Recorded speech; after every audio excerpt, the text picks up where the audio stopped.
Scars of the New and Old by The Real Fanboy, read by Deathlight. It felt like an eternity since he left that mess of a press conference. An eternity wandering Savannah Central.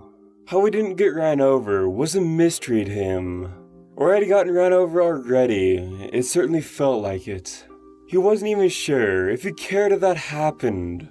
Either way, he was still walking, stumbling along towards the one place his subconscious steered him to. Anger made him leave, but that was long settled. It didn't vanish though. It had simply taken a few steps back and made way for something more painful. Something that tugged and tore at his very heart. It kept him moving. He staggered around corners, grazed some trash cans, bumped into unsuspecting shoulders. Some were unwittingly shoved aside. Others made him tremble in his tracks, but none stopped him. He didn't care for the protests following him. All that mattered was the van he was closing in on. His paw knocked on the back door before his mind knew it. No regard for any wannabe spy codes Finnick insisted on. Who cared? He'd open up anyways. A few seconds later, the door barely missed his nose, but he didn't flinch. A smack in the face might have felt better than what he felt right now. Who is it? The Finnick Fox growled. Then he answered for himself. Nick? Lowering his trusty bat, Finnick snickered. You done playing cops? Oh, he was done.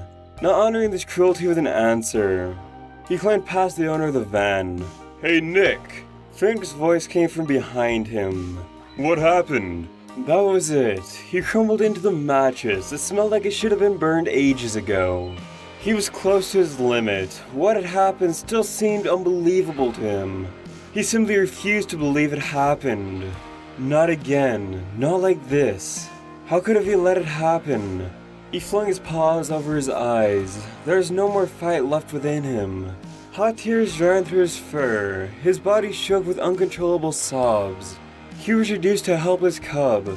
The same helpless cub he swore never to let anybody see him like that again. The same cub that longed for his mother's arms, yet was met with cold loneliness instead. Hey kid, you okay? Nick was never quite sure if Finnick had the worst sense of humor he'd ever witnessed, or if his friend was as empathetic as a sledgehammer. He had no idea how long he had been a jerking mess on the floor. Eventually, he ran out of tears, his eyes burning, his nose stuffy. He blinked, trying to aid his eyes in their struggle to get a clear vision of his surroundings. Rolling over, he wiped the tears away, or at least tried to. It felt rather like he was rubbing the wet stains into the fur of his cheeks. As he looked up, he saw Finnick still by his side. Not letting go of his bat, the Finnick Fox squatted next to him. The look he gave him told Nick that his friend fought with himself whether to say more. Finnick had called him kid, not as a joke, not in drunken taunting. It had been ages since Nick had heard him say that word with such sincerity. I must look so pathetic right now. Yeah. Finnick grunted. Wanna talk about it?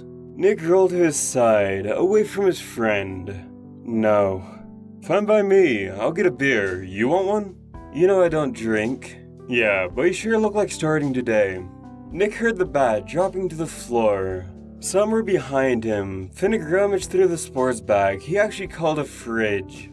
It was still amazing how far a block of ice wrapped in a trash bag could get you. Nick dragged himself up, now leaning against the wall. Why did it turn out like this? Beats me. Finnick said, popping open a bottle with a lighter. I don't even know how it turned out. Same way it always does. Then why are you a sobbing wreck, blocking my bed? That was a good question, with an answer Nick didn't want to think about. So he gave one he didn't need to think about, because that cup turned out like the others. You sure about that?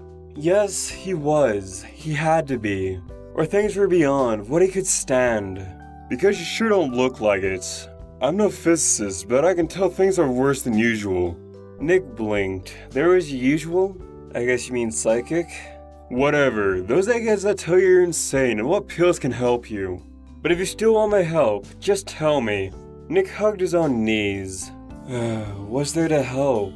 I was stupid enough to let my hopes run free again, and this is what I got for that. I'm just done with it. So that's where we're at. You're done with hope. Done with trusting others. Nick rested his head on his forearms. Get you nowhere. Finnick snorted. Then why are you here? Am I an imaginary friend to you or what? More like my only friend. Only one or not, you're damn right I'm your friend. So first of all, take this. With those words, he dangled a can of blueberry juice in front of Nick. A hint of a smile flickered over his face as he grabbed it. Thanks. And now spill, what is it all about? Nick opened the can and took a prolonged sip. After he had wiped his mouth with the back of his paw, he muttered, "That I won't fit in whatever I'll do. In the end, I'm just a fox trying to be a sheep." Isn't it wolves that got with sheep? Who cares? Nick threw up his free paw. Point is, trying to be something you're not doesn't pay off. That's why I stopped trying that a very long time ago. Very inspiring. Finnick grunted. What, you want me to inspire you now? Okay then, how's this? If you can't be what you're not, do you even know who you are? Nick pulled his knees closer to him. Well, I'm no cop, that's for sure. A cop? Whatever gave you that idea? And that's no answer for what I've asked. Where'd you even get that pseudo-philosophy from? A cereal box. Finnick rubbed his forehead. Answer now. Nick closed his eyes and flattened his ears. I'm just another fox, sly and deceptive. Watch your wallet and keep your muzzle ready.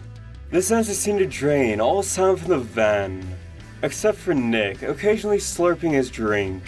Finnick, on the other hand, blankly stared at him, his paw still resting just over his right eyebrow.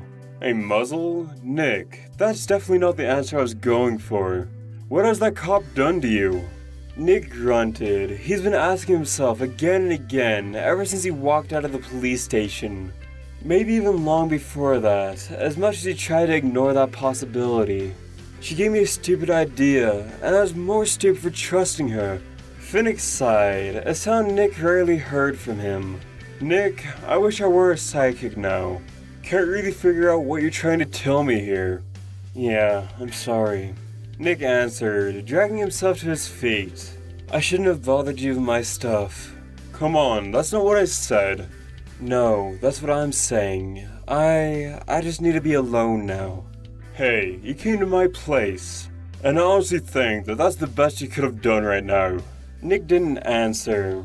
He looked at his friend, feeling fatigue spread in his mind. Then he lowered his head. Stunning Finnick's stare was too much right now. He readied his paw on the handle when Finnick spoke again. Nick, are you sure you need to be alone right now? I can't remember I've ever seen you like that. And I sure as hell don't want to read in the news about you tomorrow. You don't read any news. Hey kid, I'm serious here. I know I'm terrible at this, but God to honest, I want to help you. Don't just walk out on me like that. Stop calling me that. I'm 32 years old, and you're not my... Nick clenched his paw and took a deep breath. You don't tell me what to do. Nick, I'm not telling you to do anything. But right now, all I see is that kid I picked up from the streets back then. Wasn't that far to reach down, was it? Far enough for you to keep your head out of trouble, I'd say. Listen, this is not about, well, him. I'm not trying to replace that guy. But I was there for you back then, little as I knew about you. I still am if you need me, you know that, right? Nick stopped and closed his eyes. After a second, he turned around. Then he did what he did best, smile. I know, Finnick, and I'm grateful for that, I really am. But I just need more time to figure stuff out. For myself, you know. Don't worry, I'll call you. Then finally, he left. Behind him, he heard something slam into metal. Most likely a surprisingly strong fist slamming into a wall of a van. Nick's stomach twisted with the thought of what he left his best friend with. But he hadn't lied to Finnick. That guy did more for him than he could have ever asked for. This is no way to repay him. Nick knew that. Yet his mind couldn't stop arguing with his guts. This wasn't the first time he had been left behind. Not the first time he had to accept his fate was staying by himself. Yet it was the first time it hurt this way. A pain that forced one thought into him. a foolish last pierce of hope. But as much as he wanted to cling to it, he agreed with his head. She was like all the others, and would not come back to him.